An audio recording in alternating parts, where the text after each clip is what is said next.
My cheating wife got pregnant after she had a little fun with random guy. It had been over 3 years since I last spoke a word to my ex-wife. She reached out to me last week and asked to speak with me. We had a 1-hour phone call, and that conversation brought this sad, miserable relationship to its ultimate end. This is my story. I found this forum a few weeks ago and have been reading avidly. It has made me sad reading the outpourings of so many broken hearts. I am sorry to say it has also brought some comfort knowing I am not alone in my situation. I haven't posted before because what comfort or advice can I offer when my own marriage failed so badly? But after my conversation with my ex last week, I realized there are so many similarities in all our stories. A series of checkboxes, and almost all of them are checked off. That is what compelled me to share. We met in TN. I was 22, she was 27. She was in her last year of nursing school, and I was in my last year of military service. We were both working doing deliveries at a local pizza place for extra money. We hit it off and became friends, and after a very memorable party one night became much more. She pursued me in truth, but I was attracted to her and more than happy to reciprocate. When my military time ended, I took her out to a nice dinner and proposed. I was so completely in love with her by that time. Our first year of marriage was great. I got along great with her family, and my family loved her. We did almost everything together. Then in year 2, things started to change.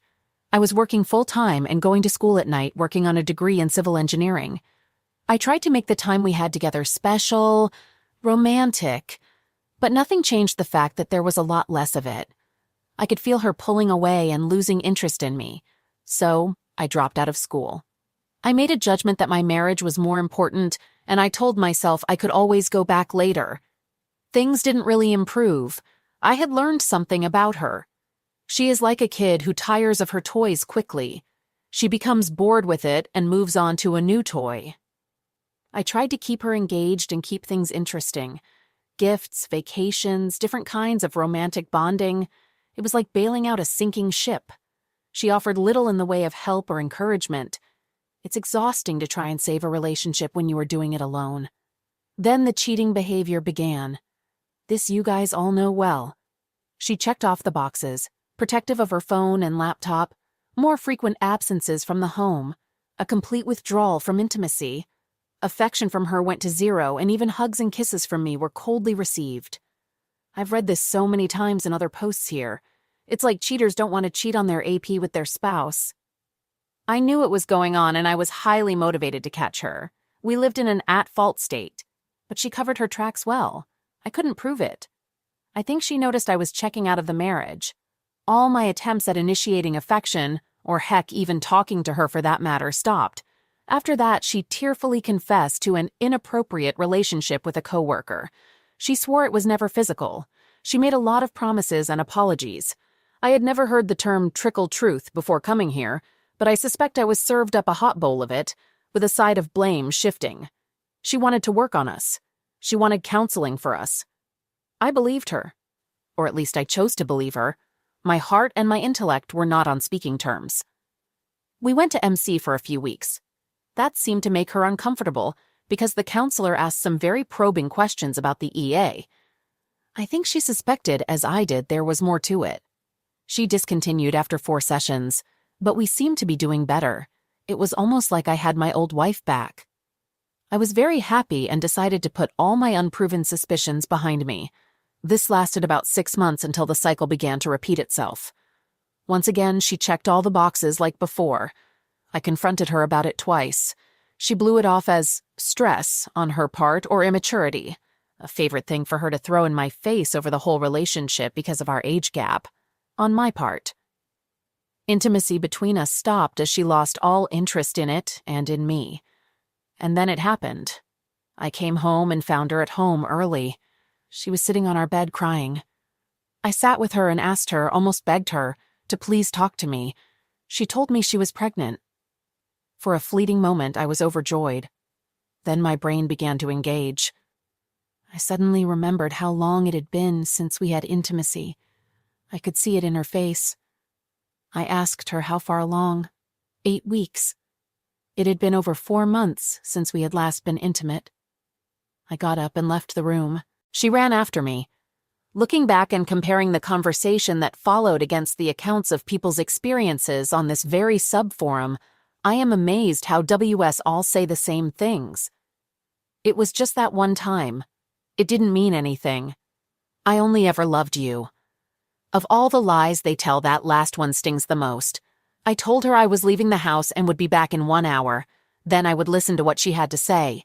I was shaking, furiously angry, and in all honesty, it probably would not have ended well for either of us if I stayed. I drove to an empty parking lot and cried my heart out. I think I mean that literally because something inside me broke during that hour.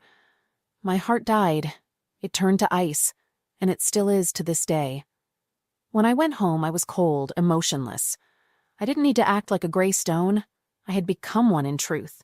She insisted we could get past this. She saw how happy I was when she first told me before I realized. She commented on how we had wanted to start a family. She threw the baby's innocence in my face and how she would need a father. This went on for nearly 20 minutes as I sat and stared at her in complete and emotionless silence. Finally, she looked at me and asked me to please say something. I told her she is asking for reconciliation, but nearly every word she is telling me is a lie. I told her if she wants me to even think about it, she needed to start by telling me the truth. The version of the story I was told after that is it was the same AP all along, even from the prior year. It was always and only physical. She never loved him. She loved me. He is not interested in having any kind of relationship with her other than physical. He is pressuring her to terminate the pregnancy. She doesn't want to. She wanted a family and wanted it with me. I told her our marriage is over. It's been over for 1.5 years, but I was just now finding out about it. I told her to pack whatever she needed for 3 days and to please leave the house. I told her I'd meet with her in 3 days to discuss what came next. She refused to leave. She kept trying to talk to me. Ordinarily, her tears would have broken my resolve, but I looked at her that night and felt nothing. The part of me that loves had died. I went into the guest bedroom and locked the door. The next day, I spoke to several lawyers and hired one of them. The paternity of the child was more than enough proof for an at-fault divorce. I had no desire to wait that long, and we discussed uncontested and mediation. When I got home, she actually tried to initiate with me. I was shocked and disgusted. I told her that would never happen again. We agreed on an outline for divorce. The biggest asset was our house. The majority of our debt was her student loan. I gave up my ownership interest in the home so she could sell it. She was going to keep the baby, and I wanted her to have that money. I wanted nothing but to walk away free. In the end, I kept nothing other than my Jeep, my military sea bag full of clothes and a few tools, firearms, and military mementos. Mostly things that were mine before we married. Everything in that house, everything she had touched was just tainted to me. I wanted nothing from this marriage but to bury it in the past. The divorce finalized 13 months later. I saw her twice during the mediation. We barely spoke. She was very pregnant then. I thought that would be hard to see, but I felt nothing for her. No love, no hate, nothing. She was a stranger to me. I moved to Florida and took a job as an underpaid but also underworked civil servant. I have a very simple life now. I bought and renovated a small house on the Gulf Coast. I bought a boat and go fishing almost every weekend. I have very few friendships and have dated very little. I have trust issues now. I really don't enjoy the company of other people. I find myself suspicious of the attentions of women, especially ones I'm attracted to. I'm 27 years old now. I'm very physically fit and some girls find me attractive. But the idea of an intimate relationship with someone, trusting them to that level, I don't think I can do it. Not for a long time anyway. I am the opposite of the man I used to be in almost every way. All my love now is reserved for a happy black Labrador retriever named Stormy. She goes almost everywhere with me. I'm not exactly happy. I still got upset when something triggers me to remember my ex and all that happened. I still sometimes feel a tremendous and overpowering sense of loss. I know I have lost nothing because I really had nothing, but I can't help how I feel. The beauty of my job is I mostly work alone and in the outdoors, and I can often take my dog to work with me. If I haven't found happiness in divorced life, at least I found peace. I'll take it. Last week, the past I thought I'd buried 2 years ago reached out from the grave. She called my cell. I don't know, she got my contact info. It couldn't have been too hard. I wasn't exactly hiding. We spoke for an hour. It was amicable at first, and she made it sound as though she just wanted to see how I'm doing and catch up. But the hidden purpose of the call was to feel me out about some kind reconnection. She gave birth to a healthy baby girl 2 years prior. Paternity was never in question because of the timing. The AP wasn't present for the birth and has had little interaction with his daughter. The life of a single mother is hard, and although she was getting support from the AP, apparently she had to take him to court for it. She was lonely and unhappy. I told her I was sorry to hear she was unhappy, but it was not my problem. I told her she had broken my heart and it was still broken today.